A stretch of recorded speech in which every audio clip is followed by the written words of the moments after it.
So I hate to admit it, but I'm someone who can be pretty easily influenced. And so I've become a bit of a sucker for the add protein to everything trend. I can be lured by the promise of an extra 10 grams in my cereal or a snack bar with added protein.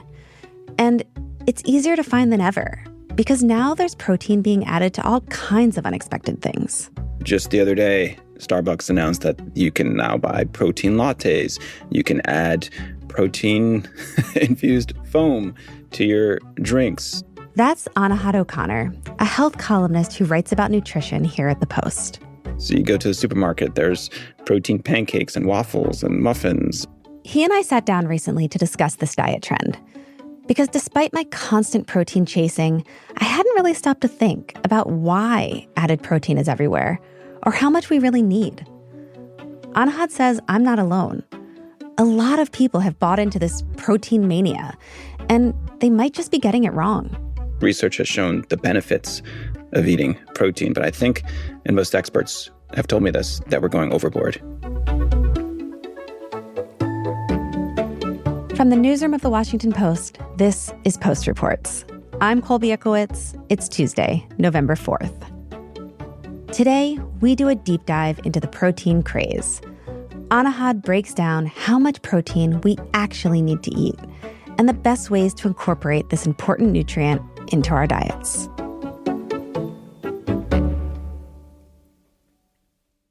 Anahad, thanks so much for joining me today. Thanks for having me. So Anahad, I'm so interested in this fixation on protein because I have a fixation myself. Do we have any idea where it originated?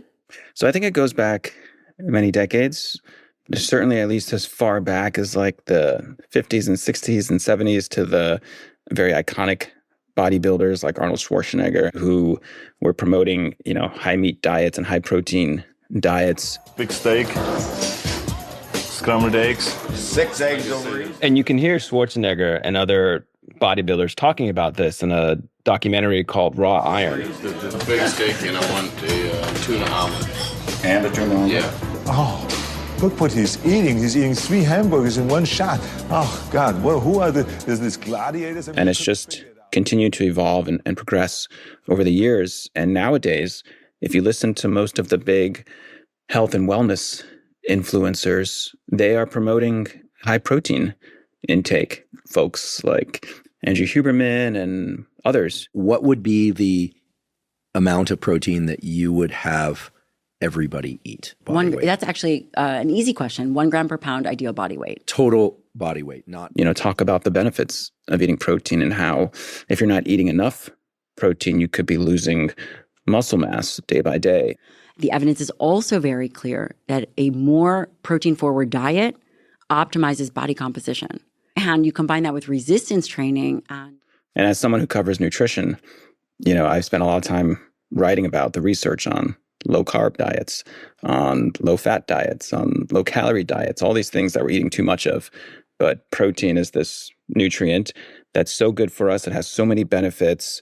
And so the word got out and the food industry got behind this and said, okay, let's start marketing high protein products because, it's super healthy for you and that's what people want. So Anahad, before we get into, and I want to get into kind of how much protein we actually need and whether or not some of us might be going a little overboard, let's get really basic for just a second. What is protein and why does our body need it? So protein is a compound that we are, to a large extent, made of. It is made of something called amino acids. And these amino acids, they form proteins that help to make up the cells in our body. Our skin cells, our hair cells, our organs, our tissues, even our bones are close to 50% protein by composition. And unlike carbs and fat, our bodies don't really store protein. So we do have to eat it every day because our bodies experience wear and tear. Think of protein as like a wall, and we're constantly pulling bricks out of that wall. When we're exercising, when we're walking around, when our bodies are building new tissue, and we need to replace those bricks. And so you need to eat protein to give your body the building blocks that it needs. Okay, so how much protein should we actually be eating on a day-to-day basis? Well, therein lies the rub. And I think that's part of the reason why there is a lot of confusion around protein intake, because there is what's called the recommended dietary allowance, the RDA, set by health authorities. And, that's basically the daily amount of protein that you need. And it's based on your body weight. So the recommended dietary allowance says that you should be eating about 0.36 grams of protein per pound of body weight. For the average, let's say 150-pound adult, that's like maybe 54 grams of protein a day. You can get that fairly easily by eating like, a few ounces of chicken, a few ounces of salmon, and like a hard-boiled egg. It's not that hard to accomplish. But then there are a lot of experts, and especially the advocates of consuming a lot of protein, that will say, well, the recommended dietary allowance is really just the floor. That's the minimum amount of protein you need to avoid a deficiency. And so if you're a 150-pound person who is eating 54 grams of protein a day, then sure, you may be getting enough to avoid a deficiency, but that's not really an optimal amount. But then there's a lot of gray area and a lot of confusion. So I think that also creates a lot of room for health influencers to step in and say, you should be eating double or triple the RDA. It allows a lot of room for food companies to step in and say, you need to be protein maxing, eating, lots of protein at every meal to, get all the benefits of protein. So let's get into that gray area a little bit, because you mentioned that the optimal amount of protein, that might be more than the floor, than the recommended amount. So what are some scenarios that someone would need more than that minimum recommendation? If you are someone who exercises, let's say you lift weights or you are a runner, then you're going to need more protein to build and repair that muscle tissue and build and maintain muscle. If you are someone who has just undergone surgery, you should be eating more protein than the RDA, because obviously your body is recovering and it needs to rebuild. If you are someone who's pregnant, for example, you're going to need to eat more protein because you're literally creating a new life inside you. You're building a new person or fetus inside you. So you need that protein. And the other big thing, which is really important, is that as we get older, especially in our 50s and 60s, our bodies become less able to metabolize protein. We become more prone to something called anabolic resistance, where we have a harder time digesting the protein that we consume. And so, there are geriatric dietitians who work with older people who really stress that older people should be eating more than the RDA for protein. And studies do show that about a third of older adults in the United States and many other Western countries don't even meet the RDA for protein. Don't even meet that minimum. Don't even meet the minimum. And, I feel like all of my algorithms as I inch closer to middle age and to menopause are telling me that, menopausal women should be having, 3 times the amount of that minimum, right? You should be getting something like 120 grams of protein a day. I feel like I hear this all of the time now. That sounds like a bit of a stretch, but it's very individual. But there are so many reasons why most of us should be eating more than the RDA, but also, eating 3 times the RDA for the average person is unnecessary. Is there a ballpark number that people should be aiming for then? A little more than that minimum, but maybe don't go crazy? Yeah. So, as I said, it's very individual, but generally speaking, most experts say that you want to be eating at least 0.5 grams per pound of body weight. If you're hitting getting up to 1 gram per pound of body weight, that's kind of a lot, unless you are a bodybuilder or an elite athlete, then you want to get up in that neighborhood. I also talk to dietitians who generally say that, if you don't want to do all that calculation and, spend too much time stressing about this, then one good rule of thumb is to think about aiming for about 25 to 30 grams of protein at each meal. So at breakfast, lunch, and dinner. And so that might look like, for example, having a hard-boiled egg and a bowl of Greek yogurt for breakfast. At lunch, you could have something like 3 to 4 ounces of grilled chicken breast. And then for dinner, something like 4 ounces of grilled salmon. And of course, served ideally with things like brown rice, broccoli, beans, and legumes. And if you're vegan or vegetarian, then you want to incorporate some high protein plant sources in your meals. So that could be things like, obviously, lots of beans, legumes. Chickpea pasta is really high in protein and fiber. 4 ounces of tempeh, 4 ounces of tofu at lunch and dinner. You could have things like black beans. Quinoa is a really good high protein plant food. And so if you aim for that, you're getting about 75 grams of protein per day, and probably a little bit more. After the break, common protein myths and mistakes. We'll be right back.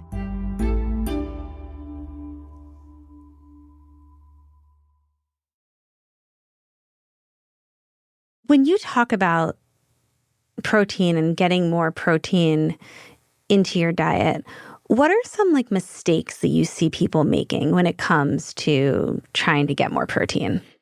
Well, I think there's a number of big ones that we make. What the studies generally say or show, and I've talked to a lot of dietitians who tell me they see this in their practice as well, is that Americans and people in other countries as well typically eat very little protein at breakfast, slightly more protein at lunch, and then a lot of protein at dinner. So we're not really spreading our protein out throughout the day. And if you think about typical breakfast foods, they're often very low in protein and very high in refined carbs. So think like bagels, pastries, croissants. All of my favorite things. Muffins. Yes, all those delicious things. Muffins, snack bars. Those things are very high in refined carbs and very low in protein. And the problem with that is that there have been studies showing that when people do not eat much protein for breakfast, then they're not getting the benefits of the satiety that protein delivers, of the balanced blood sugar. And so they're more likely to snack throughout the day because they're getting cravings and they're hungrier, versus the people who are eating, what I would say is an adequate amount of protein at breakfast. They're more likely to be full.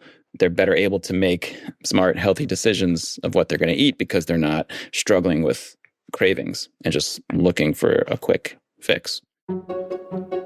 The other big mistake that people make, and this has been shown in a lot of studies, is that we tend to get most of our protein from maybe not the best foods. So we eat a lot of red meat, which is a great source of protein. But if you're eating a lot of red meat, especially a lot of processed meats like bacon, sausages, cold cuts, these things with a lot of sodium and preservatives in them, those tend to be linked to a higher likelihood of developing cancer and heart disease. Yeah. And that leads, the other side of the coin is that we're not eating, generally speaking, much of the really, really excellent sources and really healthy sources of protein, such as seafood and beans and legumes. So the recommendation from health authorities is that we should be eating at least 2 servings of seafood weekly, and about 90% of Americans don't meet that recommendation.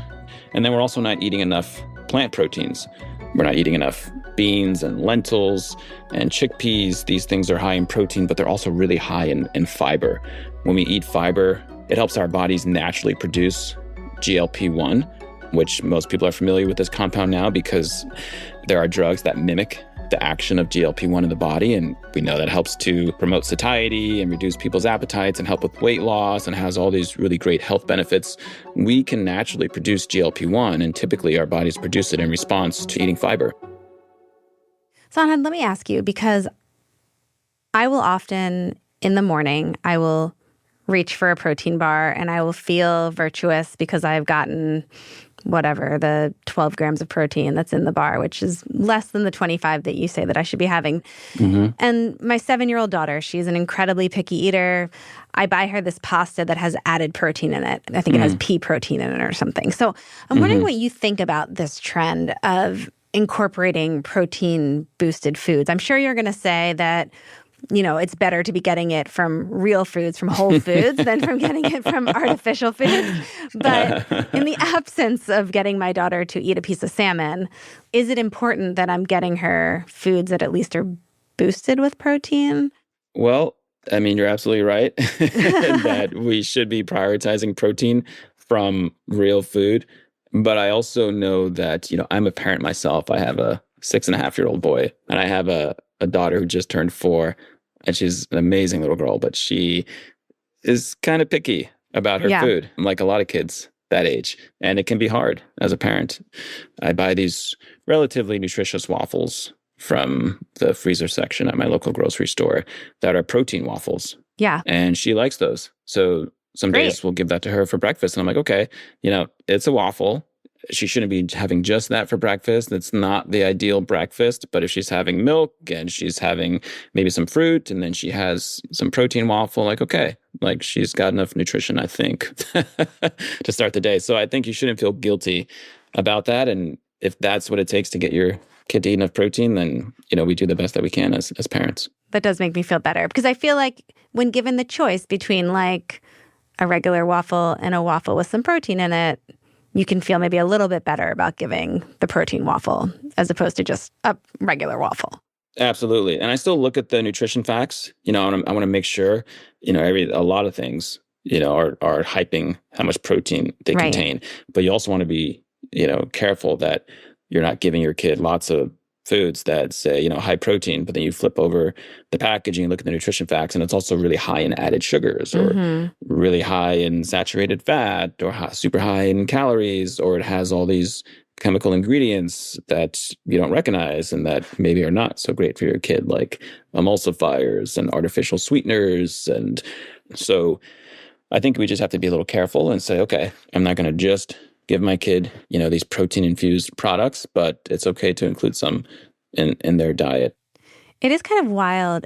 It reminds me a little bit of the low-fat or no-fat craze in the 90s, when you would get like Snackwell's cookies that had no fat in them, but they were loaded with sugar. Attention shoppers, reduced fat Snackwell's cream sandwich cookies have just arrived in aisle 3. That's aisle 3. But you thought you were eating healthy because they didn't have any fat. Wait a second. There's other reduced fat cookies besides Snackwell's. Oh, we tasted them, Cookie Man. You eat them. And now we have these products. You can get Pop-Tarts or cookies or candy bars, and they have added protein. And so you can eat them and feel like you're eating something healthy, when in reality, you're probably not. Yeah, and I think that is a really important point. If something is a junk food, I'm talking about things like, a donut or a cookie, and it's, marketed as high in protein, you have to be especially careful about those products, because there's, something called the Snackwell's effect. Mm-hmm. As you said, these products developed a health halo around them because they were low in fat. But what scientists noticed was that when people would buy Snackwell's, because they perceived them as healthy, they would end up eating a lot of them. Yes. And so they would end up consuming, oftentimes, more fat and more calories and sugar than they would have consumed if they had just had the regular cookie that wasn't marketed as healthy. And so if something's marketed as high in protein, but it's a cookie or a donut, you may end up eating more of that food and taking in more fat and sugar and calories than you would eat if you just said, you know what, this donut is a treat. It's not great for me, but I want to enjoy it. I'll just eat the donut, rather than, trying to eat a quote unquote healthy, high protein donut. I think that you have convinced me that I'm going to have some eggs for breakfast tomorrow instead of my Power Crunch 10 grams of protein chocolate bar. But when I think about kind of, these nutrition, they're fads, right? They kind of come in waves. Protein seems to be the thing that everyone's talking about right now. Do you see another nutrition fad on the horizon? I have seen on social media this hashtag fibermaxing. The latest TikTok trend, fibermaxing, is changing the game. Fibermaxing. Everyone's talking about it and we love it. It's the trend that's flipping the script on food hacks. Fibermaxing. Okay. And that's another thing where it is true that, the average adult needs about 25 grams of fiber a day. And most people are eating, like way less than that, right? like maybe half of that on a good day. And so we should be eating more fiber.